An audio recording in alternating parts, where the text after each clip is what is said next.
Yes, it's MK the guy. In this video, we are going to begin with specific neurons and see how their structures affect their activities.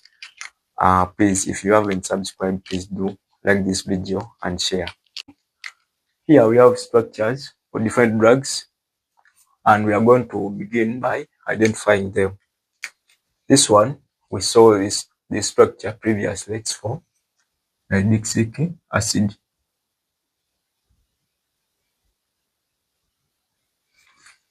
This one is for floroquine.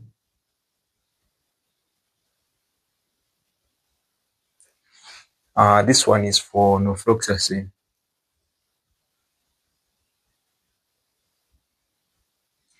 We have norfloxacin.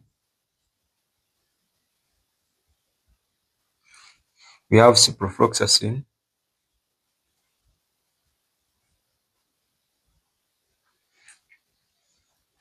This one can be for ofloxacin or levofloxacin, depending on the isomer. Can be for ofloxacin or levofloxacin. We are going to see why. Because this one has a chiral carbon at this position. This is position 1, 2, and 3. At position 3, there is a chiral carbon.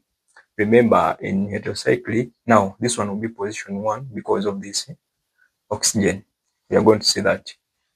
This one is levofloxacin.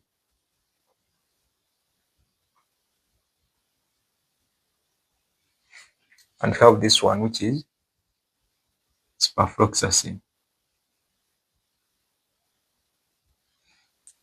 This one is moxifloxacin.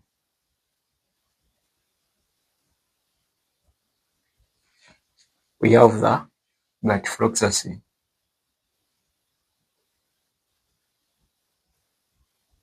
And finally, this one is for tosfloxacin.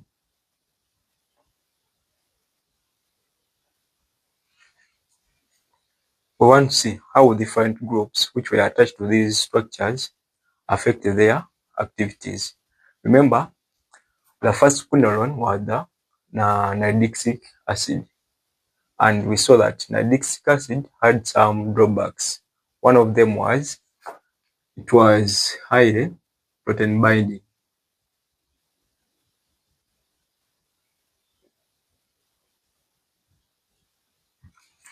We are going to see why.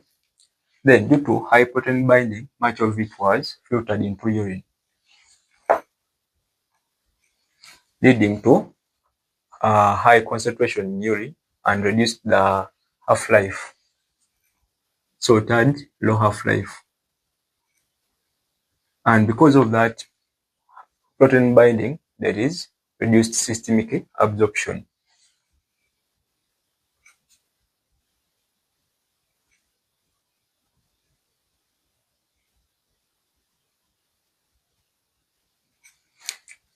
And because of the high concentration in urine, this drug was limited to treatment of the urinary tract infections.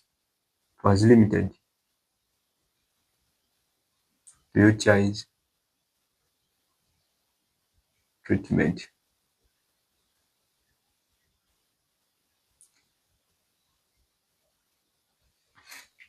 So this drug had a narrow spectrum.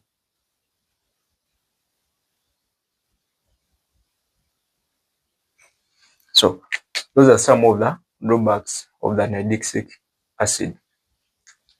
High protein binding, remember, they say that albumin binds the acidic drugs. This hydroxylic acid has the carboxyl group.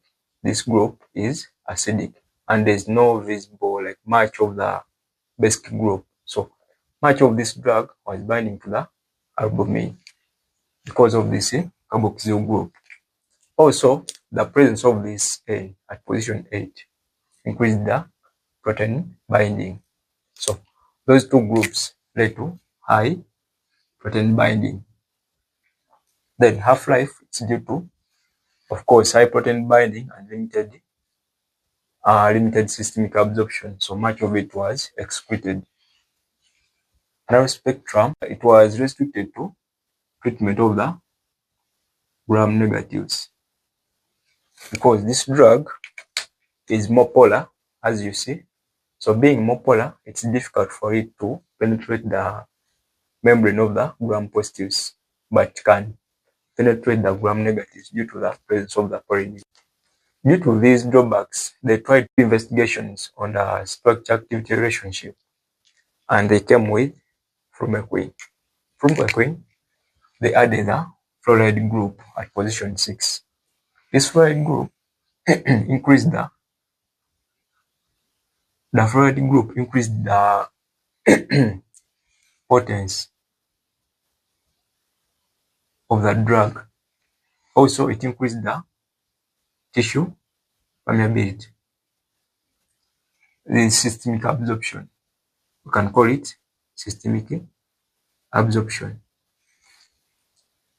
And they also added this group, as you can see this ring. Also, it's the same role for increased potency and tissue permeability. But this drug wasn't approved to be used clinically. Also, the half-life of this drug, of course, is still very low. Low half-life. But it is higher than this one. I see.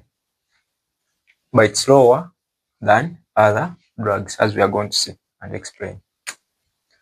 When it comes to norfloxacin, they added the piperazine ring.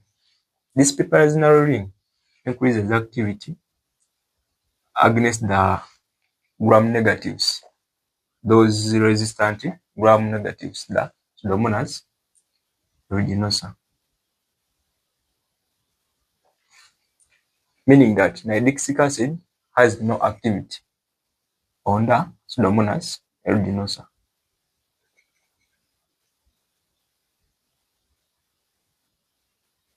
Not only Pseudomonas aeruginosa, also there is Neisseria gonorrhea.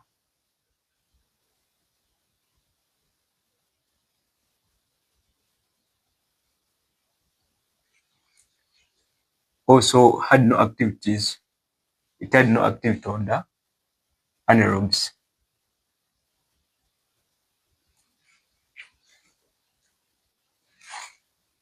No activity on anaerobes and no activity on these organisms. Now, addition of this piperazine ring increased the activity on these resistant gram negatives, this group, because it increased the interactions with the receptors, making it difficult for this drug that when it enters the bacteria, it is difficult to be pumped out by the efflux pumps. This group also, it increased the permeability. This group is amphipathic, meaning that it can interact with lipophilic and hydrophilic groups. So it increased the CNS permeability.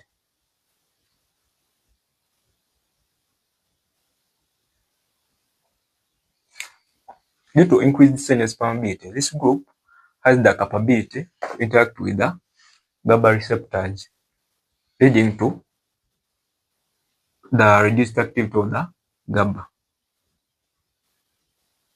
That's why these floroquinolones, not the quinones, but the floroquinolones, have that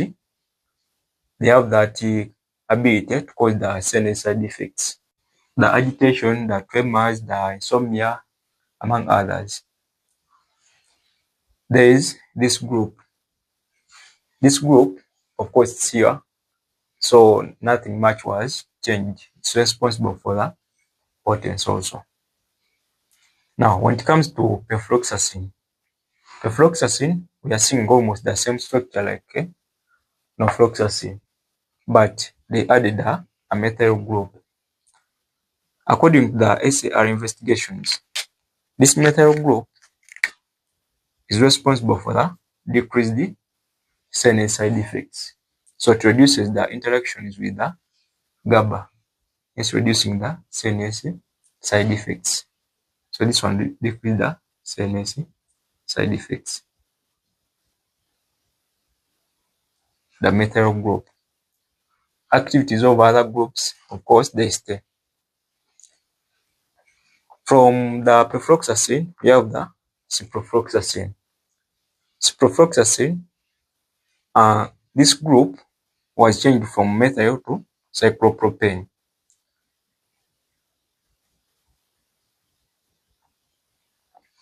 And we say that the activity or the potency increases from methyl to ethyl, then to cyclopropane.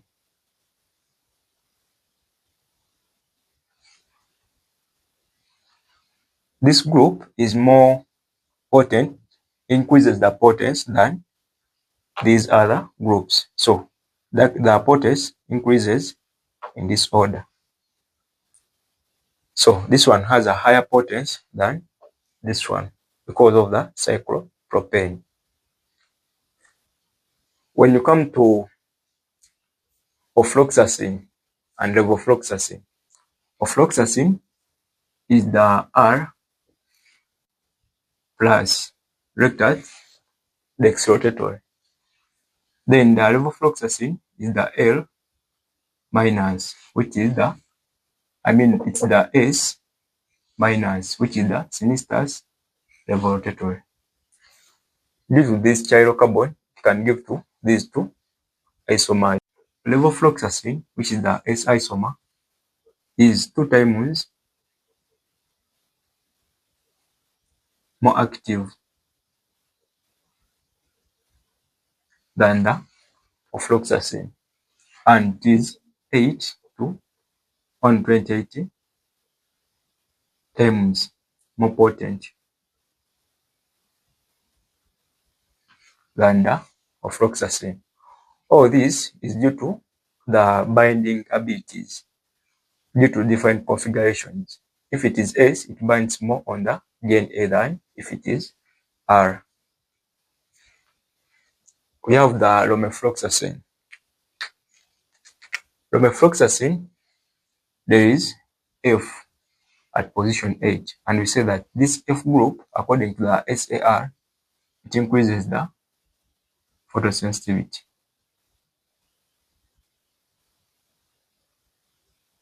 Highly photosensitive than other drugs, the romifloxacin. It has the pyrazinoyl ring. Of course, everywhere where we see that pyrazinoyl rings, there is increased activity against Pseudomonas aeruginosa, and there is higher tissue, the CNS permeability. Addition of the methyl group increases the lipophilicity. So it will be more lipophilic here, and this reduces the activity on the Pseudomonas aeruginosa, because the Pseudomonas aeruginosa has the polynes which are hydrophilic, and increasing the lipophilicity of the drug to reduce the penetration of this drug into the Pseudomonas aeruginosa. But of course, it is active on the gram negatives, but the activity somewhat reduces. There is ciprofloxacin now.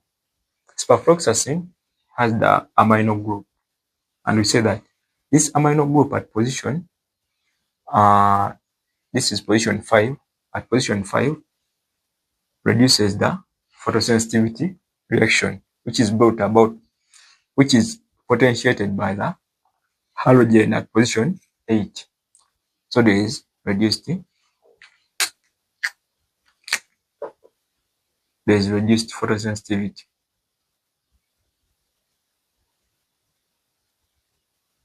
Due to the amino group at this position. We would have expected the higher photosensitivity, but due to the presence of the amino group, this effect is counteracted. So this one is, it can be tolerated than this one. Methyl groups on the pyrazinylol ring. These ones increase the activity, or they increase the potency. And also this drug has some activity against anaerobes, though it's not much, as we are going to see, but it has some activity against the anaerobes. Then we have moxifloxacin, but there is a change here, and there is a change also here. But this group is responsible for increased activity against anaerobes. So this drug can act on the anaerobes, as we saw in the SAR. Also, there is pyridinylol ring, but there is cyclase this ring also. They made this part cyclic, but there is this group. So there is increased sinus penetration and activity against the Pseudomonas aeruginosa. Of course, even these ones where we are seeing them, it's the same role. Then we have the metfloxacin. It's also active on the anaerobes because of the methoxy group at position 8. Other groups, of course, they have the same roles as we have been seeing them. We have tosfloxacin. Tosfloxacin has this group, allyl group, the 2,4-difluoroallyl group. This group increases the potency, and we're expecting this potency to be more than even the cyclopropane because of these two fluoride groups for this drug. Also, what I haven't talked about is that the addition of these fluoride groups increase the activity against the gram positives.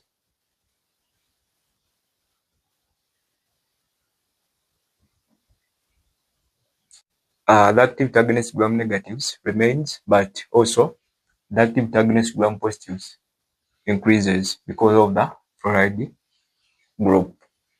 And also, it increases the interaction with the DNA arrays. Yeah, it increases interaction with the DNA arrays and topoisomerase for this fluoride group.